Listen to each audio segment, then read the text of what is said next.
Everyone, आज हम शुरू तो चलिए आज हम स्टार्ट करने वाले हैं मैकेनिक्स। ठीक है, मैकेनिक्स में हम स्टार्ट करेंगे आज डायनामिक्स।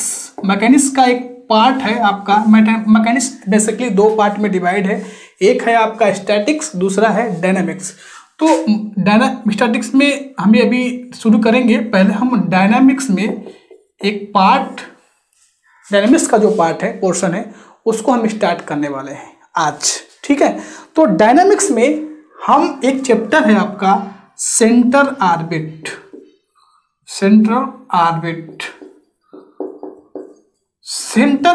हम आज स्टार्ट करने वाले हैं। क्या स्टार्ट करने वाले हैं? Central orbit. ठीक है, सेंट्रल ऑर्बिट में स्टार्ट करने से पहले कुछ बेसिक डेफिनेशन है जो आपको पता होनी चाहिए। ठीक है, चलिए शुरू करते हैं आज का लेक्चर सेंटर ऑर्बिट। और सेंटर ऑर्बिट में पहले सबसे मेन पॉइंट आता है व्हाट इज सेंटर ऑर्बिट। ठीक है, तो मान लीजिए कि हमारे पास कोई पार्टिकल है, और वो क्या कर रहा है, यहाँ से एक पॉइंट से दूसरे पॉइंट पर क्या कर रहा है, मूव कर रहा है। तो जो उसका डायरेक्शन है उस पार्टिकल का एक फिक्स पॉइंट की तरफ क्या कर रहा है, जा रहा है। जो भी उसका फोर्स लग रहा है पार्टिकल पे, तो जो उसका डायरेक्शन है एक सदैव फिक्स पॉइंट की तरफ क्या कर रहा है, जा रहा है। वो फिक्स पॉइंट ये है। ठीक है, तो मान लीजिए कोई पार्टिकल यहाँ मूव कर रहा है, तो उसका जो डायरेक्शन है एक हमेशा एक फिक्स पॉइंट की तरफ जा रहा है। तो उस पार्टिकल पे जो फोर्स लगेगा, वो हमारा क्या होगा, सेंट्रल फोर्स होगा। क्या होगा? Force, central force. जब भी कोई पार्टिकल मूव करता है तो उसका मूव करने पे उसको कुछ न कुछ फोर्स लग रहा होगा। तो फोर्स लग रहा है, उस फोर्स लगने से जो उसका डायरेक्शन हमेशा एक फिक्स पॉइंट की तरफ क्या कर रहा है, जा रहा है। तो उस पार्टिकल पे जो फोर्स लग रहा है उस फोर्स को हम बोलेंगे सेंट्रल फोर्स, और इस फिक्स पॉइंट को हम बोलेंगे सेंट्रल ऑफ फोर्स। जिस फिक्स पॉइंट की तरफ पार्टिकल मूव कर रहा है, सेंटर फोर्स। ठीक है, जिस फिक्स पॉइंट की तरफ पार्टिकल मूव कर रहा है, तो उस फिक्स पॉइंट को बोलेंगे सेंटर ऑफ फोर्स। और जिस फोर्स के कारण पार्टिकल का डायरेक्शन एक फिक्स पॉइंट की तरफ जा रहा है, उसे हम बोलेंगे सेंट्रल फोर्स। क्या बोलेंगे? Central force. तो दो चीजें आपको समझ में आ गई होंगी। मान लीजिए कोई पार्टिकल मूव कर रहा है, उसका पार्टिकल पे कोई ना कोई फोर्स वर्क कर रहा है, तो उसका डायरेक्शन एक फिक्स पॉइंट की तरफ जा रहा है। तो उस पार्टिकल के मूव करने से जो हमारा पाथ बन रहा है, ये हमारा क्या बन रहा है, पाथ बन रहा है। इस पाथ को हम बोलते हैं सेंट्रल ऑर्बिट। क्या बोलते हैं? Central orbit. ठीक है, क्या बोलेंगे इसको हम? सेंट्रल ऑर्बिट बोलते हैं। तो अभी आपने एक 3 डिफिनेशन समझा। एक कि कोई भी पार्टिकल अगर मूव करता है तो उस पर कोई ना कोई फोर्स वर्क करेगा, तो उसका जो डायरेक्शन है वो एक सदैव, हमेशा, ऑलवेज एक फिक्स पॉइंट की तरफ जा रहा है। तो जिस फोर्स के कारण पार्टिकल इस फिक्स पॉइंट की तरफ जा रहा है, उसे हम बोलेंगे सेंट्रल फोर्स। ठीक है, और जिस फिक्स पॉइंट की तरफ जा रहा है उसे हम बोलेंगे सेंटर ऑफ फोर्स। और पार्टिकल के मूव करने से जो पाथ बन रहा है, उस पाथ को बोलेंगे हम सेंट्रल ऑर्बिट। ठीक है, तो आपने, आई होप आप इस सारी डेफिनेशन आपको समझ में आ गई होंगी। तो चलिए एक बार हम इसका डेफिनेशन राइट कर लेते हैं और देख लेते हैं कि डेफिनेशन क्या है, क्योंकि डेफिनेशन भी एग्जाम में कभी कभी पूछे जाते हैं। तो आइए देखते हैं डेफिनेशन। तो आइए समझ लेते हैं डेफिनेशन क्या है। एग्जाम में पूछा भी गया आपको, DDU GKP में एंड दीनदयाल उपाध्याय गोरखपुर विश्वविद्यालय में 13 और 15 में डेफिनेशन पूछी गई है। तो व्हाट इज सेंट्रल फोर्स? आपको मैंने बता दिया कि कोई भी पार्टिकल मूव कर रहा है, तो उस पार्टिकल पर जो भी फोर्स वर्क, जो उसका डायरेक्शन है, ऑलवेज एक फिक्स पॉइंट की तरफ जा रहा है। ठीक है, सपोज हमारा फिक्स पॉइंट क्या है, ये है। ठीक है, तो फिक्स पॉइंट की तरफ मूव कर रहा है पार्टिकल कोई, तो फिक्स पॉइंट की तरफ उसका डायरेक्शन जा रहा है, तो जो फोर्स उस पर वर्क करेगा वो फोर्स हमारा क्या कहलाएगा, सेंटर फोर्स कहलाएगा। ठीक है, और जो फिक्स पॉइंट की तरफ जो पार्टिकल मूव कर रहा है उसका डायरेक्शन हमेशा एक फिक्स पॉइंट की तरफ रह रहा है, तो उस फिक्स पॉइंट को बोलेंगे सेंटर ऑफ फोर्स।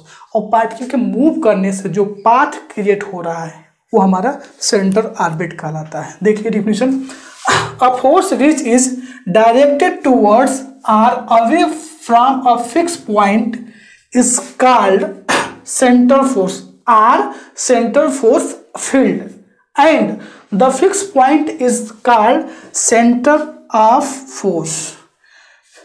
समझ में आ रहा है?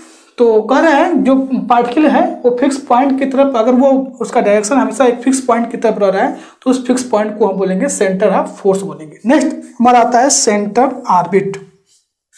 The path describe by particle under central force is called centre orbit. Centre, जो भी पाथ बनेगा सेंटर फोर्स के कारण, वो हमारा सेंटर ऑर्बिट कहलाता है। तो वीडियो स्टॉप करके दोनों डिफिनेशन आप नोट डाउन कर लीजिए, बहुत ही मोस्ट इंपॉर्टेंट डिफिनेशन है। ठीक है, चलिए अब इसका हम नेक्स्ट पार्ट देखेंगे कि differential equation of centre orbit क्या होता है। और ये बहुत बार एग्जाम में आपके पूछा गया है differential equation of centre orbit. ठीक है, आइए देखते हैं next topic, differential equation of centre orbit. तो आइए हम नेक्स्ट टॉपिक समझते हैं। नेक्स्ट टॉपिक हमारा है कि सेंटर ऑर्बिट का डिफरेंशियल इक्वेशन फाइंड करना। ठीक है, देखिए क्वेश्चन कितने तरीकों से पूछा जा सकता है। एक तो डायरेक्टली आपसे ये पूछा जाए कि differential equation of centre orbit polar form. ठीक है, क्या पूछा जाएगा, पोलर फॉर्म। और मैं देखिए यहाँ पर ये मेरे पास एक डाटा है DDU JKP and Siddharth university, मतलब दीनदयाल उपाध्याय गोरखपुर विश्वविद्यालय और सिद्धार्थ यूनिवर्सिटी में। अब आप मैच कर लीजिएगा 12, 14, 16, 18, 19 में ये डिफरेंशियल इक्वेशन सेंटर ऑर्बिट का पूछा गया है।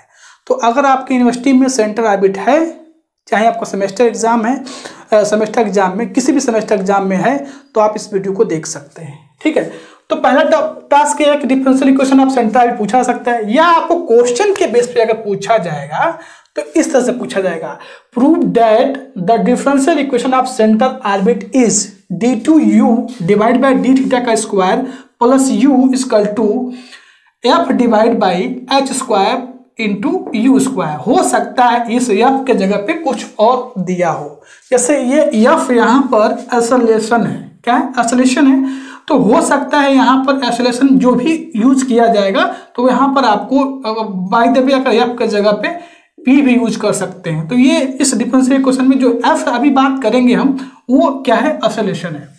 तो देखिए ये डिफरेंशियल इक्वेशन को कैसे हम फाइंड करेंगे। दो चीजें आपके प्रीवियस क्लास से रिलेटेड हैं।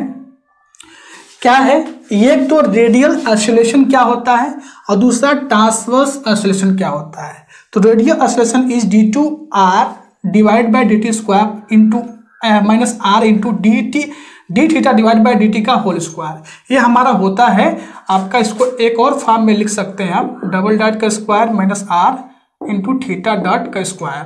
ठीक है, यहाँ पर 1/r transverse acceleration 1/r dy upon dt bracket में r square into d theta upon dt। तो इसको आप ऐसे भी लिख सकते हैं, dy upon dt r square theta dot. ठीक है, तो इस फॉर्मेट में दो चीजें आपको थोड़ा सा इसको देखना पड़ेगा, ब्लैक में जाके आप देख लीजिए, चाहे यहीं आप इसको याद कर लीजिए। ठीक है, तो देखिए कैसे हम फाइंड करेंगे, क्या क्या हमें चाहिए, क्या क्या पता होने चाहिए। Differential equation of centre orbit polar form हम फाइंड कर रहे हैं। ठीक है, polar form, specially polar form. तो कैसे हम फाइंड करेंगे डिफरेंशियल इक्वेशन। ठीक है, मान लीजिए हमारे पास कोई पार्टिकल है, ये हमारा कोई पाथ है और पार्टिकल को हमने ले लिया यहाँ पर P। ठीक है, जिसका डायरेक्शन एक फिक्स पॉइंट किसकी तरफ है, O की तरफ है।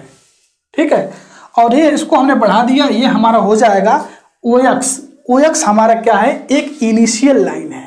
क्या है, इनिशियल लाइन है। तो हालांकि हम सेंटर ऑर्बिट का डिफरेंशियल इक्वेशन फाइंड कर रहे हैं पोलर फॉर्म में।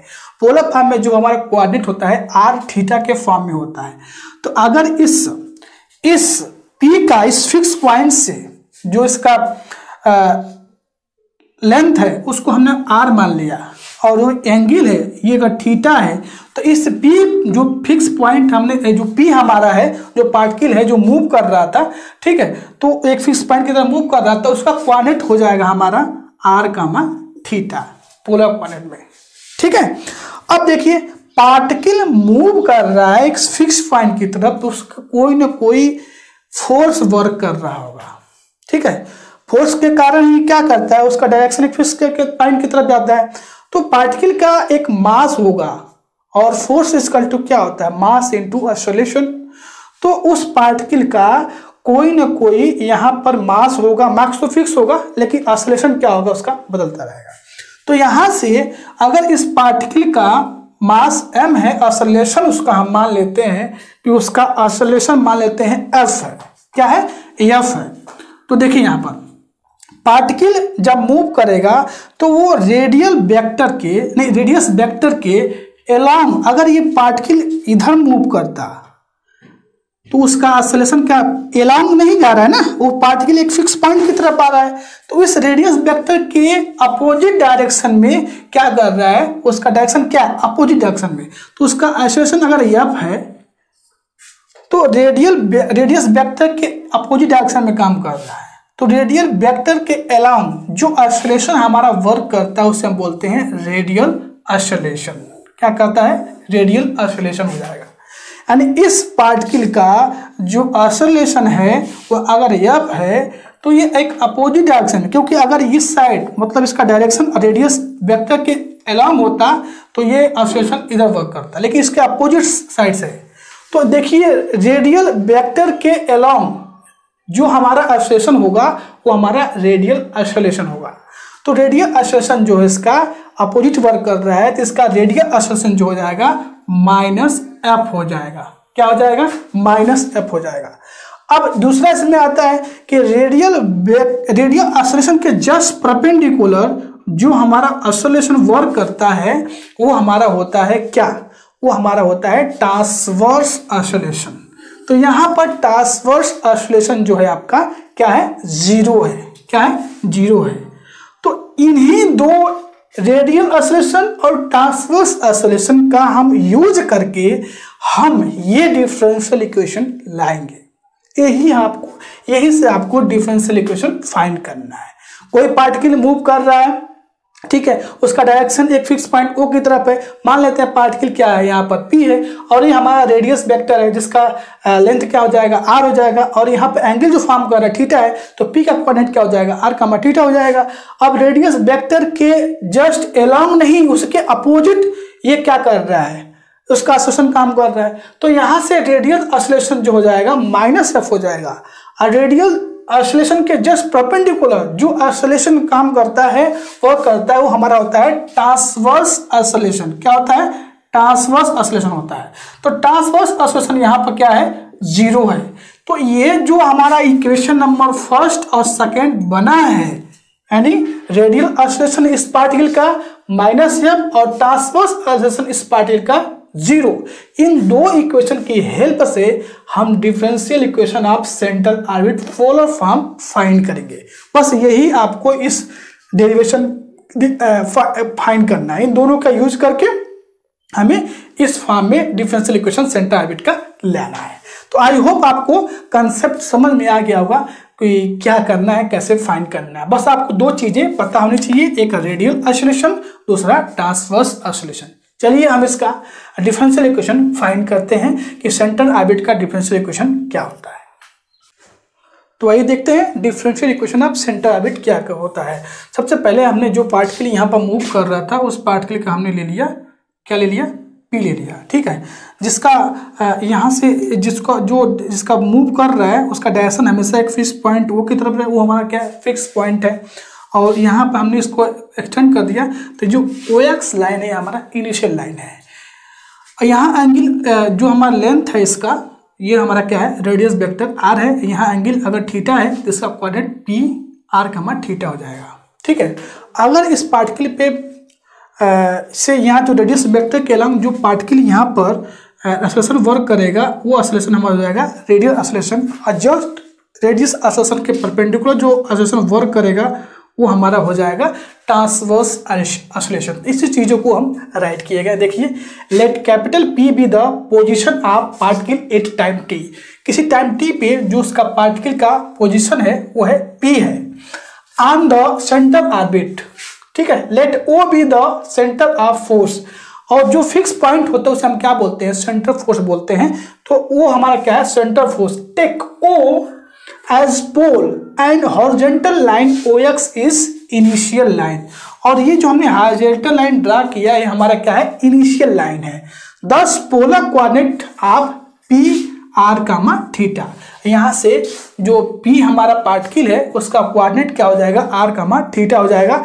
Let capital F be the acceleration of centre of force. जो हमारा पार्टिकल है तो उस पर जो फोर्स लग रहा है उसका जो एक्सेलरेशन है उसको हमने मान लिया क्या, कैपिटल F मान लिया। अब ध्यान रहे, हो सकता है आपके एग्जाम में यहाँ पर F के जगह पे कुछ और कंसीडर कर लिया जाए, तो यहाँ भी आपको एक्सेलरेशन क्या है वही कंसीडर। सपोज यहाँ पर P कंसीडर कर लिया गया तो आपको यहाँ पर क्या करना है, P कंसीडर कर लेना है एक्सेलरेशन। ठीक है, F be, let F be the acceleration of centre force, then radial vector is, इस पार्टिकल के रेडियस वेक्टर के अलॉन्ग जो पार्टिकल यहाँ पर मूव कर रहा है उसका एक्सेलरेशन क्या होगा, रेडियल एक्सेलरेशन क्या होगा। तो पार्टिकल जस्ट इसके अपोजिट डायरेक्शन में, इसके अपोजिट डायरेक्शन में क्या कर रहा है, इस रेडियस वेक्टर के अपोजिट डायरेक्शन में मूव कर रहा है। अगर इसके अलॉन्ग रहता तो ये पॉजिटिव होता। तो यहाँ से radial acceleration is d two r divide by d theta का square minus r into d theta upon d t का whole square equal to minus. यहाँ पे माइनस अब क्यों आ रहा है कि रेडियस वेक्टर के अपोजिट डायरेक्शन में वो पार्टिकल मूव कर रहा है, इसलिए क्या हो जाएगा, नेगेटिव हो जाएगा। And transverse acceleration is 1/r d upon d t bracket में r square into d theta divide by d t equal to 0, क्योंकि रेडियल एक्सेलरेशन के जस्ट परपेंडिकुलर जो एक्सेलरेशन हमारा वर्क करता है वो होता है ट्रांसवर्स एक्सेलरेशन, और यहाँ पर ट्रांसवर्स एक्सेलरेशन क्या है, 0 है। तो यहाँ पे 0 हो जाएगा इक्वेशन नंबर 2। फ्रॉम 2 इस इक्वेशन को देखिए, इस 1/r को यहाँ मल्टीप्लाई कर देंगे तो 0 हो जाएगा। तो d upon d t bracket में r square into d theta divide by d t equal to 0। तो इसको अगर इंटीग्रेशन कर देंगे हम, इंटीग्रेशन करने के जस्ट बाद यहाँ पर राइट किया गया है, तो d r square into d upon d t equal to क्या हो जाएगा, कांस्टेंट होगा। अब यहाँ पर कांस्टेंट हमने क्या लिया है, एच लिया है। क्या लिया है, एच लिया है। हो सकता है आपके एग्जाम में यहाँ एच के जगह पे कुछ और वेरिएबल यूज किया गया हो, तो आपको वो यहाँ कांस्टेंट की जगह पे वही रिप्लेस कर देना है। ठीक है, इसको हम करेंगे इक्वेशन नंबर 3 करेंगे। ठीक है, तो यहाँ तक आपको सब कुछ क्लियर हो गई होंगी। चलिए वीडियो स्टॉप करके इसको अच्छे से नोट डाउन कर लीजिए, स्क्रीनशॉट ले लीजिए, यही आपका नोट्स है। ठीक है, चलिए हम इसके आगे देखते हैं। तो ये नेक्स्ट इसमें देखते हैं। नेक्स्ट हमारे क्वेश्चन 3 तक हम आ गए थे, r square into d upon d theta upon d t equal to constant हमने एज्यूम किया था, एच इसमें एज्यूम किया था, और इसको हमने मान लिया था क्वेश्चन नंबर 3। और यहाँ से हम कंटिन्यू करेंगे, इसको मैं इसको इरेजर कर देता हूँ। ठीक है, आपको 2 इक्वेशन जो स्टार्टिंग में रेडियल एक्सेलरेशन और ट्रांसवर्स एक्सेलरेशन का बनाया गया था उसी का यूज करेंगे। नेक्स्ट हम u इक्वल टू 1/r या r इक्वल टू 1/u ये हम एज्यूम करेंगे। तो आपको क्या करना है, क्वेश्चन 3 में रख देना है u इक्वल टू 1/r। ठीक है, तो यहाँ पर हमने या r इक्वल टू 1/u तो रखेंगे 3rd क्वेश्चन में, तो ये आपका आ जाएगा 1/u square d theta upon d t equal to h। यहाँ से मल्टीप्लाई कर देंगे u स्क्वायर का, तो ये आ जाएगा। अब हम क्या पुट कर लेंगे, r इक्वल टू जो हमने u पुट किया है उसको हम बोथ साइड, यहाँ पर हमने एज्यूम किया था r equal to 1/u, both side t के रिस्पेक्ट में डिफरेंशिएट करेंगे। तो यहाँ dr अपॉन dt हो जाएगा लेफ्ट साइड। यहाँ पर u को t के रिस्पेक्ट में करेंगे तो यहाँ से u का 1/u का, ये 1/u का u के पावर -1 जाएगा, आज का डिफ्रेंशिएट करेंगे तो -1/u का स्क्वायर आ जाएगा। आपको आता होगा डिफ्रेंशिएशन करना 1/u का। तो हम करेंगे dr/dt तो -1/u स्क्वायर इंटू du/dt। अब देखिए यहाँ पर नेक्स्ट du/dt को हम क्या लिख सकते हैं, du/dt को लिख सकते हैं du/dθ इंटू dθ/dt। कोई फर्क नहीं पड़ने वाला है इससे। अब इसकी वैल्यू पता है हमको, इसकी वैल्यू पता है dθ/dt की वैल्यू पता है यहाँ पर h इंटू यू स्क्वायर। तो यहाँ से इसकी वैल्यू पुटअप कर देंगे, यहाँ से u स्क्वायर कैंसिल हो जाएगा, यानी dr/dt इक्वल टू आ जाएगा -h du/dθ। यहाँ तक आप क्लियर है। ये क्यों कर रहे हैं, क्योंकि रेडियल एक्सेलरेशन में आपको याद होगा इक्वेशन, उसमें था आपका इक्वेशन d2r/dt स्क्वायर और दूसरा था dθ/dt। ये दोनों वैल्यू फाइंड करेंगे तो आपका ये डिफरेंशियल इक्वेशन जो है वो आ जाएगा। ठीक है, तो यहां तक क्लियर है। अब अगेन डिफरेंशिएट करेंगे हम t के रिस्पेक्ट में, तो d2r/dt square equal to -h d2u/dθ का स्क्वायर इंटू dθ/dt। क्योंकि यहाँ पर थीटा के रिस्पेक्ट में नहीं है तो हम कर रहे हैं डिफरेंशिएट, तो थीटा को एक बार t के रिस्पेक्ट में कर देंगे। यहाँ पर अगेन इसकी वैल्यू पता है आपको, dθ/dt की वैल्यू पता है h इंटू यू स्क्वायर। तो यहाँ पुट अप कर दीजिए, यहाँ से देखिए d2r/dθ dt का स्क्वायर इक्वल टू -h का स्क्वायर u का स्क्वायर, ये वैल्यू आ जाएगी। अब फाइनली हमारे जो ये टास्क था इसका वैल्यू फाइंड करना, और ये तो ऑलरेडी निकल चुका है।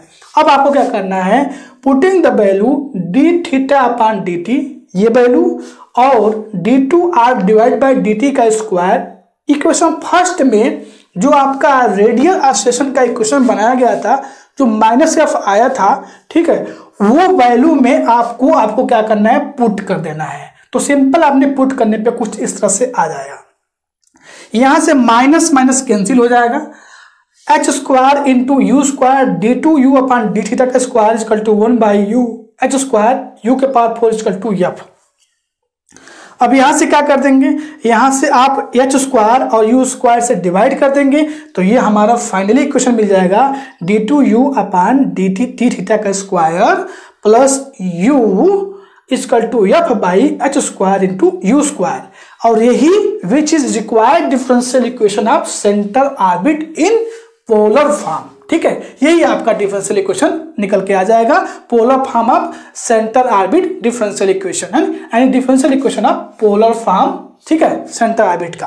तो इसको वीडियो स्टॉप करके नोट डाउन कर लीजिए या स्क्रीनशॉट ले लीजिए। ठीक है, तो आज हमने centre of force, centre orbit और differential equation of centre orbit in polar form, इन चीजों के बारे में, मतलब इन टॉपिक के बारे में हमने डिस्कस किया था। आई होप आपको सब कुछ समझ में आ गया होगा। कोई भी डाउट है तो वीडियो डिस्क्रिप्शन में हमारा व्हाट्सएप नंबर का मिलेगा या स्क्रीन पे मिलेगा आपको, या ग्रुप मिलेगा आपको, व्हाट्सएप ग्रुप का लिंक, जरूर ज्वाइन हो जाएं। और आपके लिए एक स्पेशल चैनल बनाया गया है, मोटिवेशनल चैनल, तो वीडियो के डिस्क्रिप्शन में जाइए, उसका लिंक है और लिंक पर क्लिक करिए और अपना जो भी प्रॉब्लम है वहाँ पर कमेंट करिए, वो आपके लिए वीडियो अवेलेबल करा दिया जाएगा। ठीक है, चलिए इसी के साथ मिलते हैं फिर नेक्स्ट वीडियो में, तब तक थैंक यू, बाय बाय।